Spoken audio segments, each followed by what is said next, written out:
ስድስተኛ መንገድ ላይ አንድ ሰው ቆሞ በሁለተኛ መንገድ ያለው ዩሱፍ መስጂድ የት ነው እባካችሁ ምሩኝ ቢላችሁ ቀጥታ በዚህ ጋር ትሄድና ሶስተኛ አራተኛ አምስተኛውን ሻሪ አልፈ በስድስተኛው መንገድ ወደ ቀኝ ትታጠፋለህ። ትንሽ ወደ ታች እንደወረድክ አራት ቅያሶችን እንዳለፍክ በስተቀኝ ገባ ስትል ፊት ለፊት መስጊዱን ታገኘዋለህ አላችሁት። ሰውየውን መራችሁት አልመራችሁትም? መርታችሁታል። እሺ አለ። ትንሽ ጥርጣሬ ያለው አሁን እንደመራችሁኝ መስጊዱን ለማግኘት ሲሄድ ቅያስ በየቦታው ስላለ ድንገት አሳስቶኝ ሳልደርስ ወይ አልፌ ወደ አንድ ቅያስ ገባና በዛው መስጊዱ ጠፍቶብኝ ሌላ ቦታ ከመሄድ እባካችሁ መስጊዱ ድረስ ውሰዱኝ ሲላችሁ እናንተ ደግሞ ትህትናውን አይታችሁ መኪና ካላችሁ ፒክ አድርጋችሁት ካልሆነ እጁን ይዛችሁ መስጊዱ ድረስ አደረሳችሁት። አሁንስ መራችሁት አልመራችሁትም? መርታችሁታል። ከመጀመሪያው ምሪት ይለያል አይለይም? የመጀመሪያው መንገዱን መጠቆም ማመላከት ነው፣ ፈልጎ መድረስ ለሰውየው ነው የተተወው። ሁለተኛው ግን የፈለገው ቦታ ድረስ ማድረስ ነው። ስለዚህ እዚህ ቦታ ላይ ኢህዲና ብለን ስንጠይቅ የትኛው ነው የተፈለገው ሲባል ሁለተኛው ነው የተፈለገው። መልካም የኡስታዙን ንግግር ሰምታችኋል።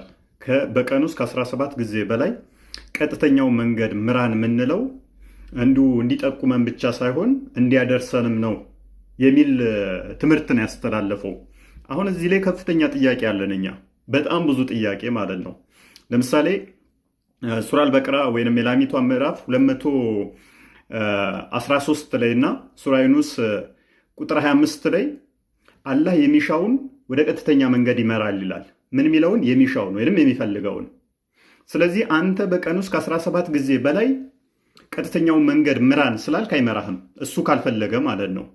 ይሄ ለምን ሆነ ካላችሁ ደግሞ በሱራ 7 179 ላይ ከጋኔንም ከሰዎችም ብዙዎችን ለገሃነም ፈጠርን ይላል።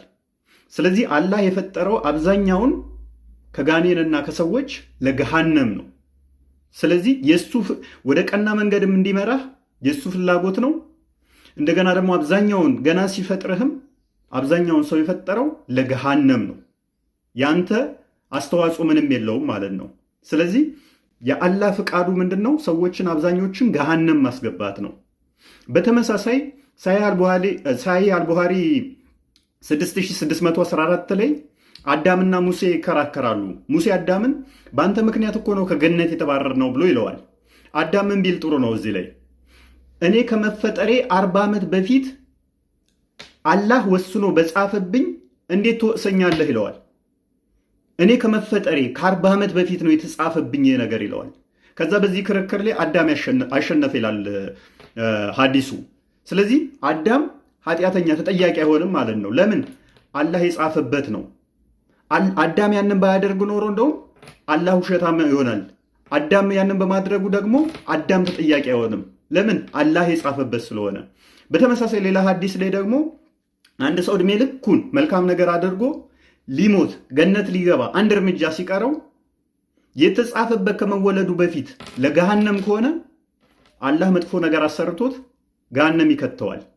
በተቃራኒው ደግሞ መጥፎ ነገር እድሜ ልኩን ሲሰራ ኖሮ ከመወለዱ በፊት መላእክቶች የጻፉበት ለገነት ከሆነ ገሃነም ሊገባ አንድ እርምጃ ወይንም ትንሽ እርምጃ ሲቀረው መልካም ያሰሩትና ገነት ይከቱታል። ስለዚህ የሰዎች ነፃ ምርጫ ፍሪ ዊል ምንም የለም በእስልምና ውስጥ ማለት ነው። ሌላኛው ግን መንገድ የሚመራን ነው ብሎ ያነሳው ኤግዛምፕል አለ። በመኪና መስጊዱ ጋር ያደርሳችኋል አለ። የጠቆማችሁም ያደረሳችሁም መራ ይባላል አለ። ኦኬ አላህን እዚህ ጋር አሁን እንደነሱ ሁለተኛውን ኤግዛምፕል ነው የምንወስደው አለ። መስጊዱ ድረስ የሚያደርሰን ነው አለ። መስጊዱና መንገድ የሚጠቁመው ሰውዬ አንድ አካል አይደሉም። አላህ እዛ ድረስ የሚያደርስ መስጊዱ ድረስ የሚያደርስ ከሆነ አላህ ራሱ ፈጣሪ አይደለም ማለት ነው። ወደ ሌላ ነገር ነው የሚያደርሳችሁ፣ ወደ ሌላ አካል ነው የሚያደርሳችሁ ማለት ነው። ራሱ መዳረሻ ሳይሆን ወደ ሌላ መዳረሻ ነው የሚያደርሳችሁ ማለት ነው። መዳረሻ አይደለም። መዳረሻ ቢሆን እኮ ያ ሰውዬ ወደ መስጊድ ይዞ አይሄድም ነበረ። ራሱ መዳረሻ ስላልሆነ ግን ወደ ተወሰደ ወደ ሌላ አካል ወደ መስጊድ ወደሚባለው መዳረሻ ወሰዳችሁ ማለት ነው። ስለዚህ አላህ ምንድነው ማለት ነው? መድረሻ ሳይሆን አድራሽ ነው። ወዴት ነው የሚያደርሳችሁ ነው የኛ ጥያቄ። ኮኛ ኢቭን አላህ ራሱ መንገድ ጠፍቶበት ይጠይቃል። መንገድ እኮ ሱራ አልፈቲሃ ቁጥር 6 ላይ ቀጥተኛውን መንገድ ምራን ይላል። አላህ ራሱ ይጸልያል። ምን ብሎ? ቀጥተኛውን መንገድ ምራን ብሎ። ማንን ነው ቀጥተኛውን መንገድ ምራን የሚለው? ወዴትስ ነው? ሌሎቹ ምዕራፎች ላይ በል የሚል አለ። ሱራ አልፈቲሃ ላይ ግን በል የሚል የለውም። ሲጨንቃቸው አማርኛ ቁርአኑ ላይ ቁጥር 7 ላይ በቅንፍ ውስጥ በል ብለው ከተዋል። ኦሮምኛው ላይ አሁን ብታዩት ትርጉም ኦሮምኛ ላይ በል የሚለው የለም። አረብኛው ላይም በል የሚል የለም። አላህ ራሱ ምን እያለ ይላል? ቀጥተኛውን መንገድ ምራን ይላል። ስለዚህ አላህ ራሱ ቀጥተኛውን መንገድ አያውቀውም ማለት ነው። ሌላ ግን በጣም የሚገርመው አላህና ነቢዩ ሙሐመድ ቀጥተኛው መንገድ እንደጠፋባቸው የሚናገርን ላንብብላችሁ። እንደዚህ ይላል ምዕራፍ 34 ቁጥር 24 ላይ ከሰማያትና ከምድር የሚሰጣችሁ ማን ነው በላቸው፣ አላህ ነው።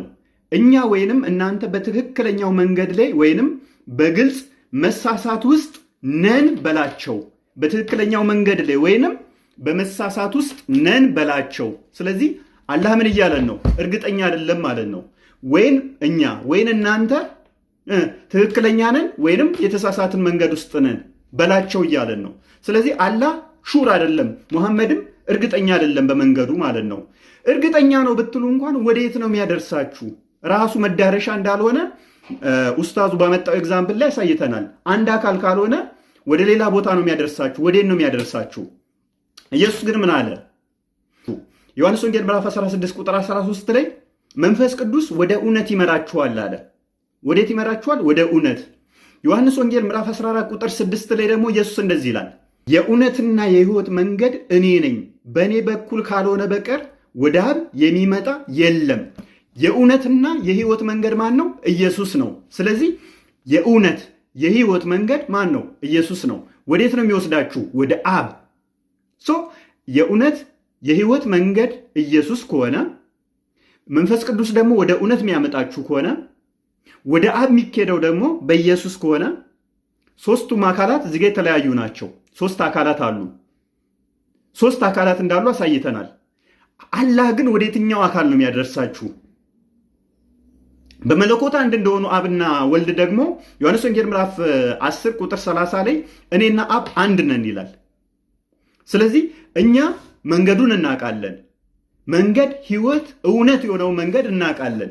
ይህ መንገድ ደግሞ ትክክል እንደሆነም እናውቃለን። ምክንያቱም የዮሐንስ ወንጌል ምዕራፍ 8 ቁጥር 14 ላይ ኢየሱስ እኔ ወደሚሄድበት መንገድ አውቃለሁ ይላል፣ ምስክርነቴም እውነት ነው ይላል። አላህ ግን ምን ብሏል?